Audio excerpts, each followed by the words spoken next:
Assalamualaikum warahmatullahi wabarakatuh. Perkenalkan, nama saya Agus Mulyana. Saya akan mempresentasikan tugas besar kedua mata kuliah Aspek Hukum dalam Pembangunan yang berjudul Rangkuman Modul 1 sampai dengan Modul 15. Sistem hukum. Sistem hukum di berbagai negara pada umumnya dibagi menjadi dua kategori, common law dan civil law. Sekitar 60% dari negara-negara di dunia menggunakan sistem civil law dan 35% menggunakan common law dan sisanya menggunakan campuran antara civil law, common law, dan agama. Contoh, Indonesia menganut sistem hukum civil law dan Amerika menganut sistem hukum common law. Pengertian common law. Sistem hukum common law berdasarkan pada kasus hukum dan pengalaman serta tidak mengacu pada hukum tertulis. Fungsi common law adalah membuat bentuk persidangan menjadi seperti kontes antara dua pihak yang bersengketa dengan difasilitasi oleh hakim yang bertindak sebagai moderator. Pengertian civil law yaitu memiliki peraturan hukum yang lengkap, berkesinambungan, dan terus diperbarui untuk segala hal yang mungkin diajukan ke pengadilan.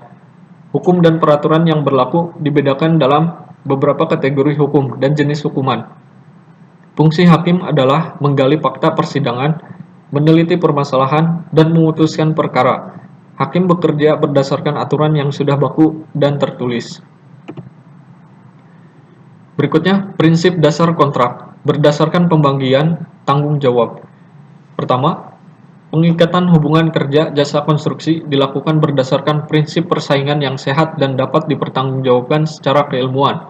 2. Kontrak ringkas atau short form of contract untuk pekerjaan dengan harga relatif kecil. Waktu pengerjaan yang singkat atau meliputi pekerjaan yang sederhana atau repetitif. 3. Kontrak pelaksana konstruksi. Kontrak ini digunakan untuk bagi bangunan dan pekerjaan engineering dengan desain oleh pengguna jasa. 4. Kontrak instalasi dan rancang bangun, yaitu plan and design building kontrak bagi pekerjaan elektrikal dan mekanikal dan bagi pekerjaan bangunan dan engineering desain oleh kontraktor. 5. FEC atau turnkey kontrak bagi pekerjaan terima jadi dan pihak kontraktor sebagai pihak yang melaksanakan fungsi FEC atau Engineer Process Construct. Prinsip dasar kontrak berdasarkan cara pembayaran menurut Perpres nomor 54 tahun 2010. Yang pertama ada kontrak lump sum, merupakan kontrak pengadaan barang atau jasa atas penyelesaian seluruh pekerjaan dalam batas waktu tertentu sebagaimana ditetapkan dalam kontrak. 2. Kontrak harga satuan, yaitu kontrak pengadaan barang atau jasa atas penyelesaian seluruh pekerjaan dalam batas waktu yang telah ditetapkan. 3. Kontrak gabungan, lump sum, dan harga satuan kontrak yang merupakan gabungan lump sum dan harga satuan dalam satu pekerjaan yang diperjanjikan. 4. Kontrak persentase, kontrak pengadaan jasa konsultasi atau jasa lainnya dengan ketentuan sebagai berikut. A. Penyedia jasa konsultasi jasa lainnya menerima imbalan berdasarkan persentase dari nilai pekerjaan tertentu, dan B. Pembayarannya didasarkan pada tahapan produk atau keluaran yang dihasilkan sesuai dengan isi kontrak. 5. Kontrak terima jadi atau turnkey merupakan kontrak pengadaan barang atau pekerjaan konstruksi atau jasa lainnya atas penyelesaian seluruh pekerjaan dalam batas waktu tertentu dengan ketentuan sebagai berikut. A. Jumlah harga pasti dan tetap sampai seluruh pekerjaan selesai dilaksanakan, dan B. Pembayaran dilakukan berdasarkan hasil penilaian bersama yang menunjukkan bahwa pekerjaan telah dilaksanakan sesuai dengan kriteria kinerja yang telah ditetapkan. Langkah-langkah pengadaan proyek.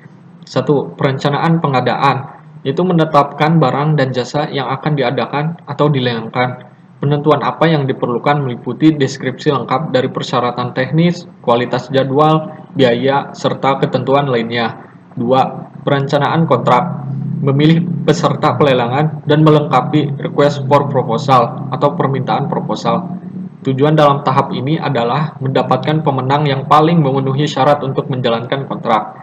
3. Permintaan respon dari pemasok, menyiapkan proposal pelelangan. Peserta pelelangan setelah mendapatkan RPF melakukan evaluasi terhadap persyaratan yang disebutkan di dalam RPF.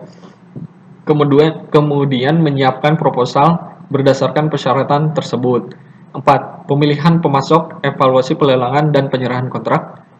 5. Administrasi kontrak atau manajemen kontrak. Manajemen kontrak bertujuan untuk memastikan bahwa seluruh persyaratan teknis dan persyaratan manajemen yang disebutkan di dalam kontrak dilaksanakan dengan baik dan benar, termasuk seluruh kegiatan yang dilaksanakan oleh pemasok kontrak dan owner. Keenam, penutupan kontrak. Penutupan kontrak dapat dilakukan apabila seluruh kegiatan telah selesai dan memenuhi persyaratan yang ditetapkan. Berikutnya kontrak kerja konstruksi. Kontrak kerja konstruksi adalah keseluruhan dokumen kontrak yang mengatur hubungan hukum antara pengguna jasa dan penyedia jasa dalam penyelenggaraan jasa konstruksi, di mana diatur dalam perundangan Indonesia, yaitu dalam Undang-Undang Jasa Konstruksi Nomor 2 Tahun 2017 Paragraf 3, Kontrak Kerja Konstruksi Pasal 46 dan Pasal 47. Disebutkan bahwa jasa konstruksi adalah layanan jasa konsultasi perencanaan pekerjaan konstruksi, layanan jasa pelaksanaan pekerjaan konstruksi, dan layanan jasa konsultasi pengawasan pekerjaan konstruksi. Pekerjaan konstruksi adalah keseluruhan atau sebagian rangkaian kegiatan perencanaan dan pelaksanaan beserta pengawasan yang mencakup pekerjaan arsitektural, sipil, mekanikal, elektrikal, dan tata lingkungan, masing-masing beserta kelengkapannya, untuk mewujudkan suatu bangunan atau bentuk fisik lainnya. Berikutnya adalah hukum negara di Indonesia. Hukum di Indonesia menurut Undang-Undang Republik Indonesia Nomor 12 Tahun 2011 tentang pembentukan peraturan perundang-undangan memiliki hierarki sebagai berikut.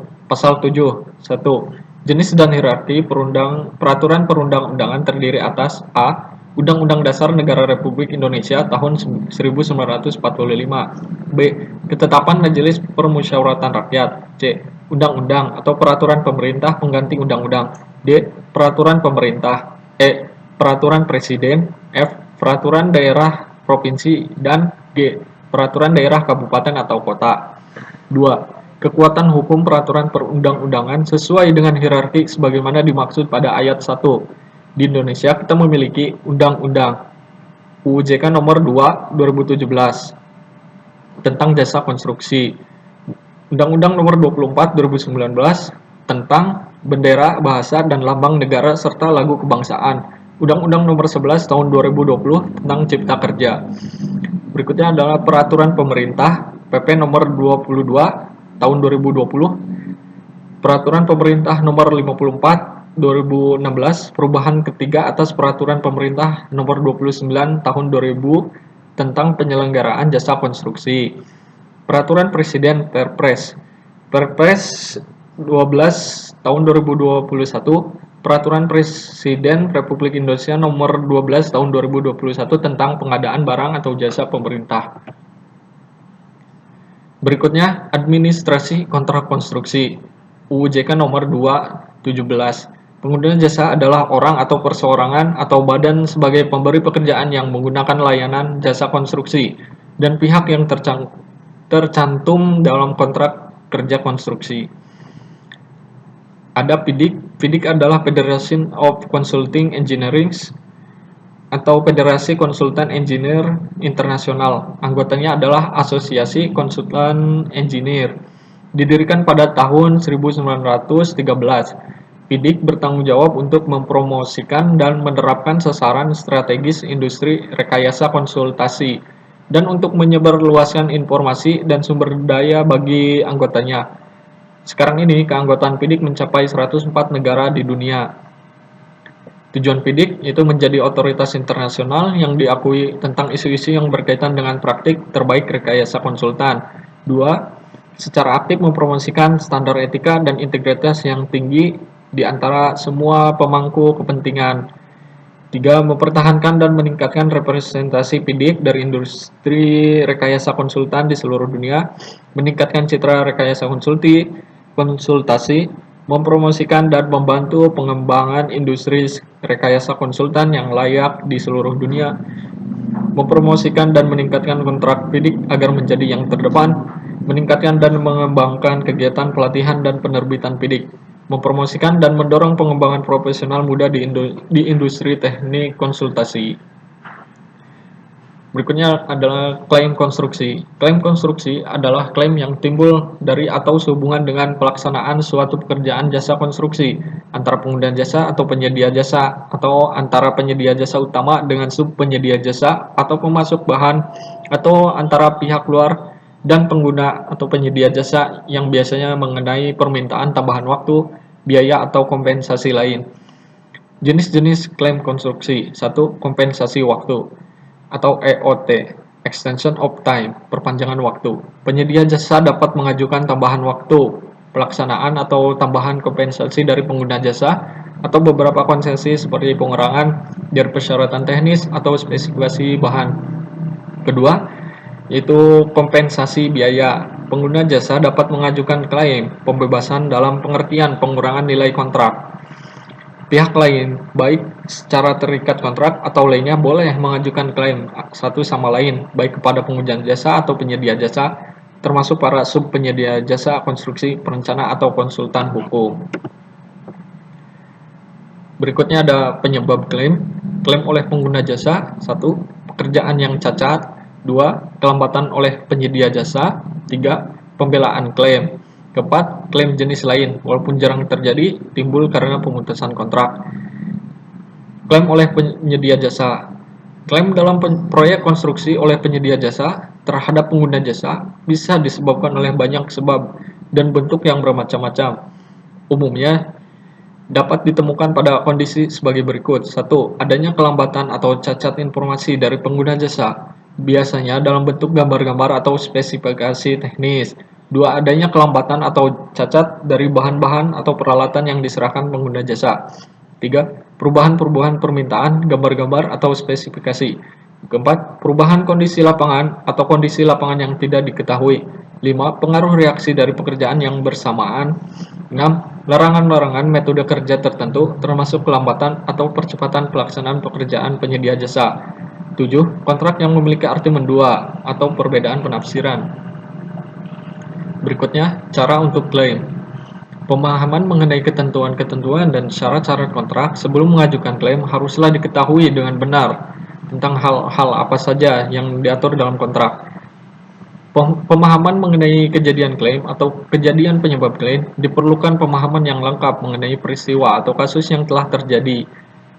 Akibat dari kejadian klaim tersebut, dengan adanya atau tidak adanya kejadian, maka timbullah akibat dari keadaan tersebut, seperti kehilangan nilai finansial, kehilangan waktu, kehilangan kesempatan, dan hal ini juga dijelaskan dalam kronologis.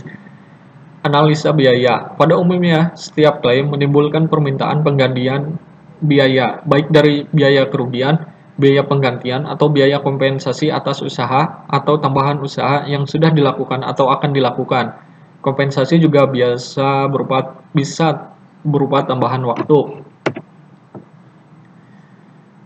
Klaim menurut PIDIK Redbook.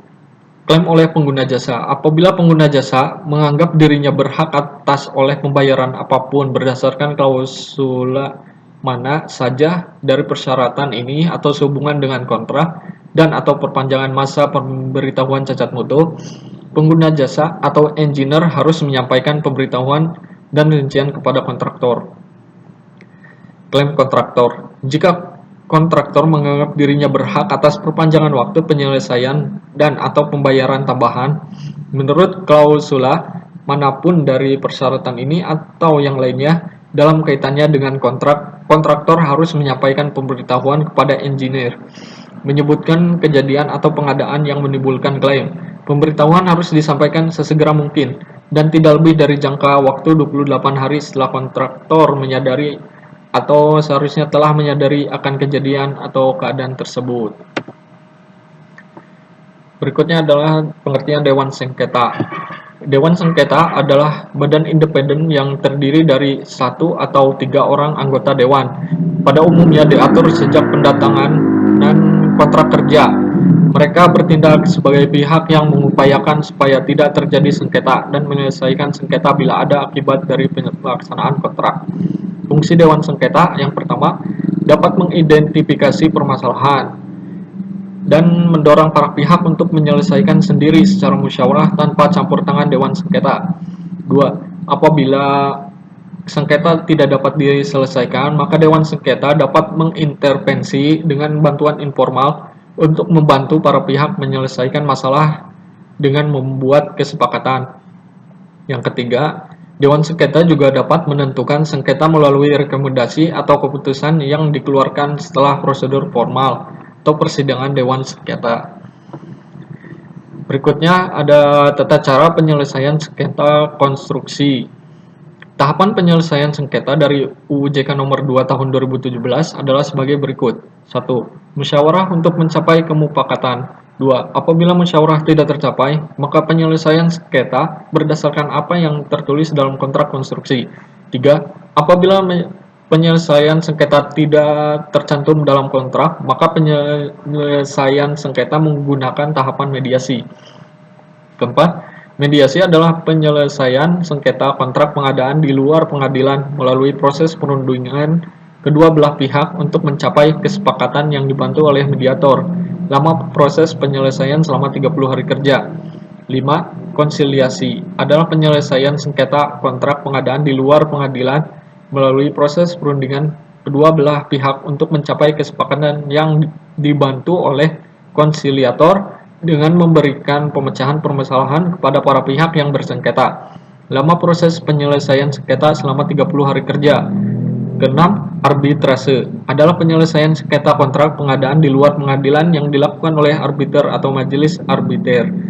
7. Dewan Sengketa disebutkan pula dalam UU JK nomor 2 tahun 2017 ayat 5, selain upaya penyelesaian sengketa sebagaimana dimaksudkan pada ayat 4 huruf A dan B, para pihak membentuk Dewan Sengketa. Berikutnya adalah pengertian perbedaan DAB dan DAAB. DAB atau bisa disebut Dewan Adjudikasi Sengketa. Berbagai istilah lain juga telah digunakan, diantaranya adalah Dewan Penyelesaian Sengketa, Badan Mediasi Sengketa, Dewan Sengketa Penghindaran, dan Dewan Sengketa Konsiliasi, yang pada dasarnya berdasarkan dari dewan ulasan yang sama dan masing-masing memberikan adjudikasi awal berdasarkan proses tawar-menawar kontrak yang dilakukan antara para pihak. Yang berikutnya adalah DAAB atau Dispute Avoidance atau Adjudication Board, merupakan salah satu bentuk penyelesaian sengketa melalui Dewan Sengketa sebagaimana dimaksud dalam pasal 88 ayat 5 UU JK. Dewan Sengketa dibentuk dalam klausula kontrak konstruksi dan sebelum terjadinya sengketa. DAAB ditunjuk sebagai pihak yang berwenang menyelesaikan sengketa apabila terjadi sengketa di antara para pihak yang berkontrak.